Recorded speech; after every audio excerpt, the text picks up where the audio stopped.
The dark history behind the modern empire of endless borrowing. Dramatic mystery assumption breaking. Narrator slow, heavy tone. Cinematic music rises. What if I told you the world you live in is not built on money, but on debt? Not real debt, not the kind you can touch, hold, or even fully understand, but a carefully engineered illusion that has grown so large, so complex, and so deeply interwoven into every part of society that removing it would collapse everything we think of as normal life. Here's the mystery you were never meant to ask. If every nation on Earth owes money, then who did humanity borrow from? And who's actually getting paid?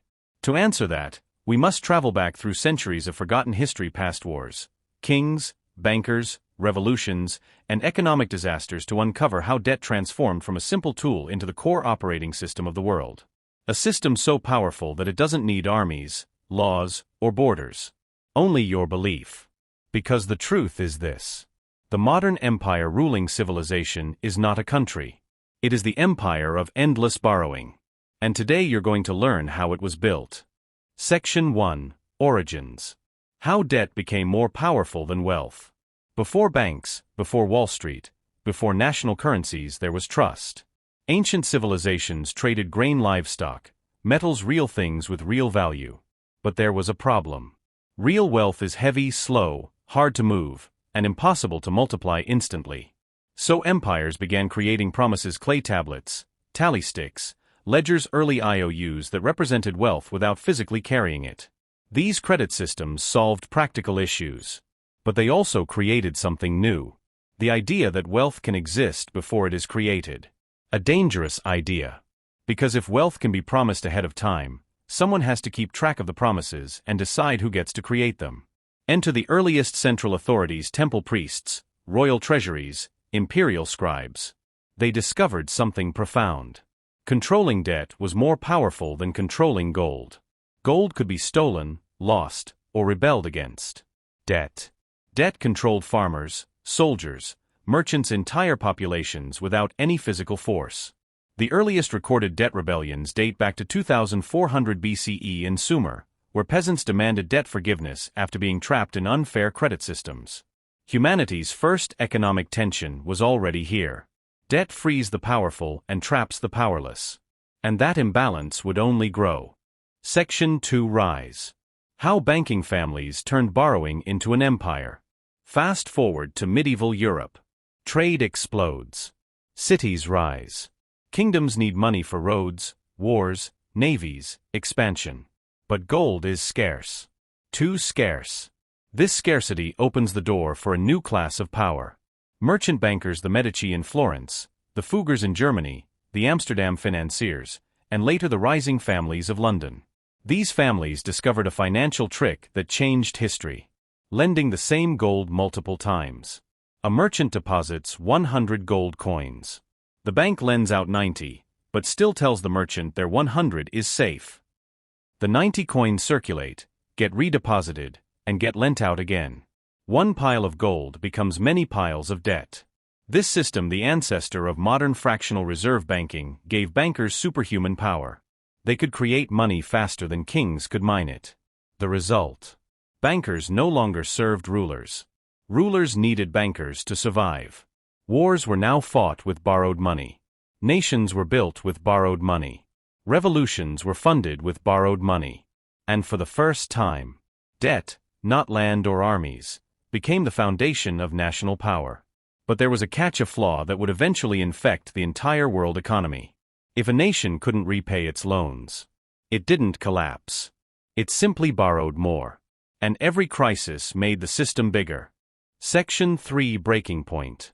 When governments realized debt could be infinite. The 18th and 19th centuries changed everything. Industrialization created massive productivity. Colonial empires extracted wealth from across the world. And global trade networks expanded at speeds never seen before. But behind all this progress, governments were drowning in debt. Britain borrowed to fight Napoleon. France borrowed for revolutions. The United States borrowed for railroads and wars. Germany borrowed to industrialize. Russia borrowed to modernize. Debt became normal, expected, essential. But then something happened, a turning point so significant the world never recovered from it. Governments realized they could borrow money from themselves. With central banks gaining power, nations discovered a trick. 1. Issue government bonds, debt. 2. Sell those bonds to the central bank. 3. The central bank creates new money to buy them. 4. Use the new money to run the country. For the first time in history, states could create infinite debt backed by nothing but public trust. And because everyone used the same system, the same trick, no one questioned it. Debt didn't have to be repaid. It only had to be managed. Borrow tomorrow to pay for today. Borrow next year to pay for tomorrow. Borrow forever to avoid collapse. This wasn't financial management. It was controlled addiction. An addiction the world became dependent on. Section 4 Fallout. The crises that exposed the empire. By the 20th century, the empire of borrowing was global. But every empire eventually breaks. And debt pushed the world into crises we still feel today. Crisis 1, the Great Depression. Debt fueled speculation. Loans that couldn't be repaid.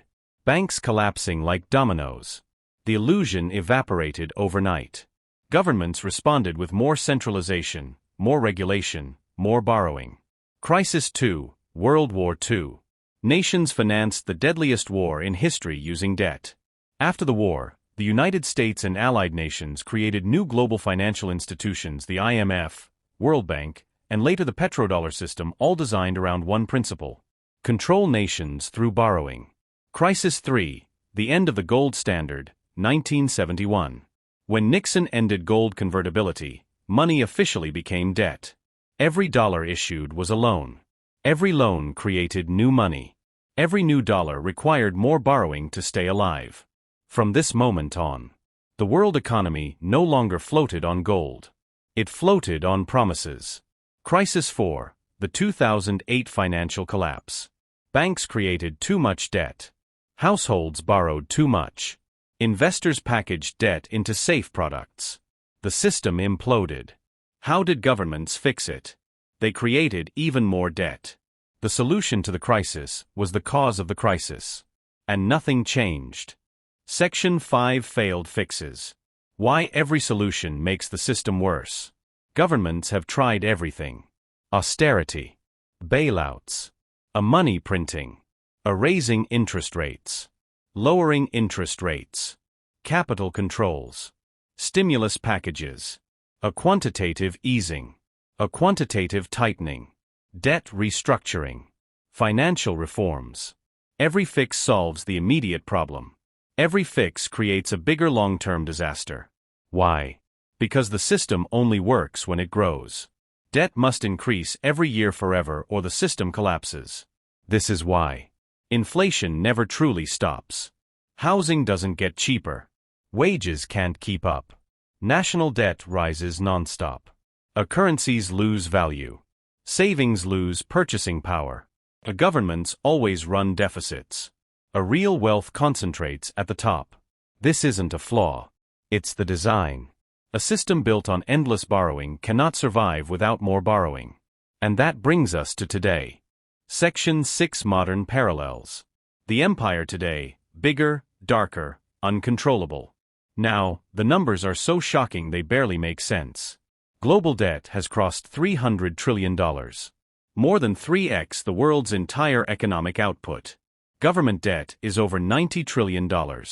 Consumer debt is at record highs in nearly every country.